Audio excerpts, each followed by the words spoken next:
Don't judge me. But does the Bible really tell us not to judge?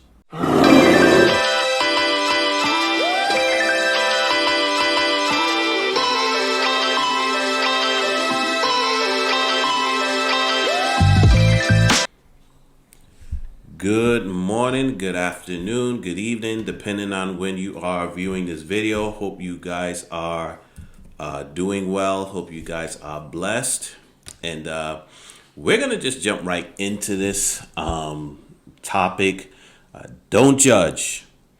You will hear this a lot from non-Christians and Christians alike. Those who do not want you to challenge their lives or give advice or correction when you see something they could be doing in error, something wrong. I call it the Christian garlic. It keeps Christians at arm's length. And it works most of the time because Christians are afraid of being judged themselves. No. Doesn't the Bible say don't judge? So they don't judge others. They back off. They don't call things out. They sometimes let things ride, and it works, again, most of the time. And the word judge or judging is looked at as a dirty word. Well, let's take a look at where this misinterpretation, yes, misinterpretation of Scripture comes from. Matthew 7, verse 1 through 3 says, "Do not judge so that you will not be judged. For in the way you judge, you will be judged. And by your standard of measure, it will be measured to you." So here it is. Don't judge me. Don't confront me. Stay away. But is this really what this scripture is saying? Well, let's start off with what it's not saying. It's not saying that you should not judge. Now, someone is saying, well, it literally just said, do not judge. Well, let me give you some context. Prior to this, Jesus had been teaching in regards to Israel's religious leaders and the way they practiced their righteousness. We see this all throughout Matthew 6 Sermon on the Mount. Israel learned to perform religious duties for others' approval and to belittle those who did differently than they preferred, creating an unfair, unrighteous judgment. Because they were judging in error, Christ kind of comes along and cleans the slate. Judge not, lest you be judged.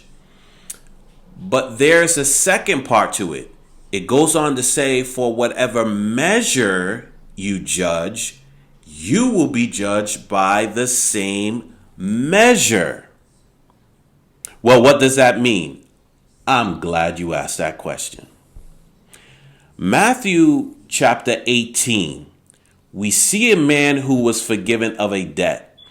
As scripture says, as he threw himself at the mercy of the judge. But soon after, he saw a man who owed him a debt, and he demanded he be thrown in jail. He received mercy, but was unwilling to give it.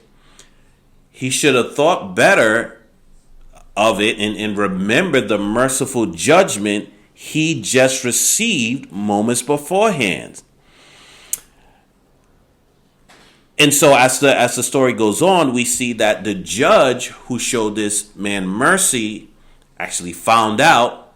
He was brought back before the judge, and the judge treated him harshly because he, the guy who was forgiven, he judged by a different measure to the man who owed him a debt than the judge judged him, which was forgiving him of the debt. So it was kind of like a hypocritical.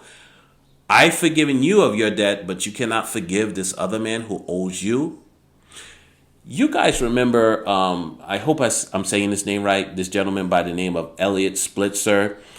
They were calling him the modern day Elliot Ness. He was going after the high-end escort services.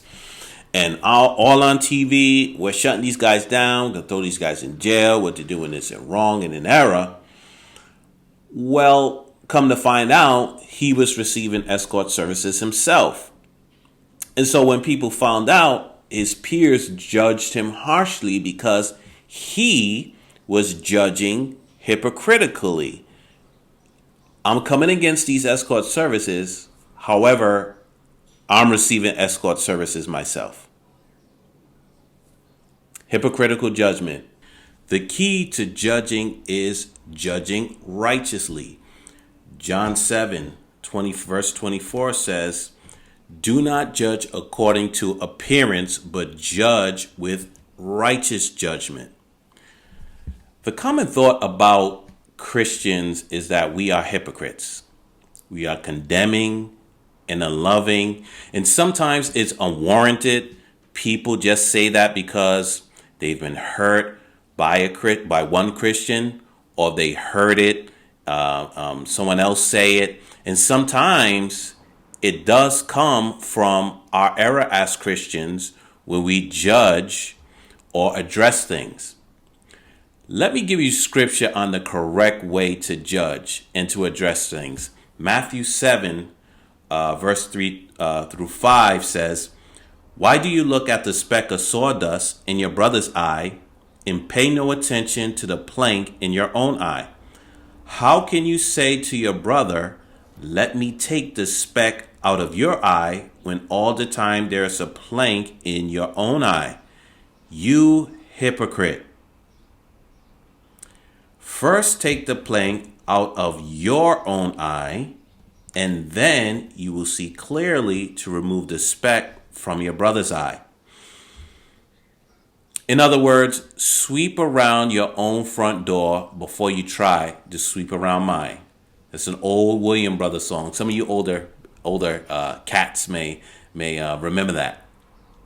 Now, once your plank is out of your eye, and that plank could be anything. It could be drugs, it could be anger, any type of addiction, something like that. Once those things have been addressed in your life, then you can see clearly and address or judge those same things in other people's lives.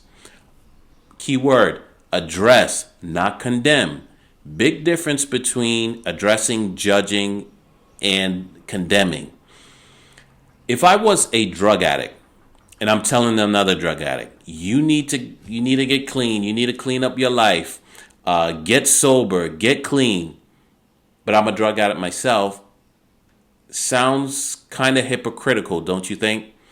Now, most people who say, "Don't judge me," are living a certain way where they feel it's correct. They don't need to change. And when you come to them with biblical principles in love, hopefully, they get irritated or defensive. And I get it. We don't want people to challenge our lives, our lifestyles, and tell us we are doing something wrong. In fact, who are you to tell me that I'm doing something wrong?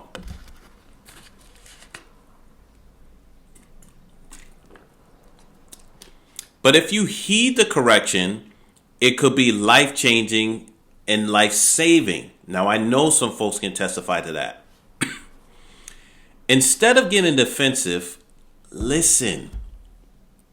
Proverbs 1:7 says, "The fear of the Lord is the beginning of knowledge, but fools despise wisdom and instruction." And for the one who is calling out to sin, I say this all the time, you can tell a harsh truth in love. Meaning, you don't have to hold back what you have to say, but as scripture says, be wise as a serpent and harmless as a dove. So guys, I hope this helps you understand this topic of don't judge, judging. Can we judge? Yes, we can. The scripture gives us leeway, and there's even more scripture that I didn't touch on. 1 Corinthians 6:2 tells us that we can judge. We have the ability to judge, and so we judge, but we judge righteously. We don't do it condemning someone. to hell or anything like that. No, we judge with a righteous judgment. And guys, think of it like this. We make multiple judgments all day, every day. We judge how someone dresses, how someone drives, what someone's eating, what someone is saying. So we judge all the time. But again, as Christians, Scripture calls us to judge righteously. And so guys, please like, please share. I hope this was helpful to you. Leave your comments. Have you been judged incorrectly? I would love to hear from you. Please like, please share. Listen, be blessed, guys, and most importantly, be biblically constructed.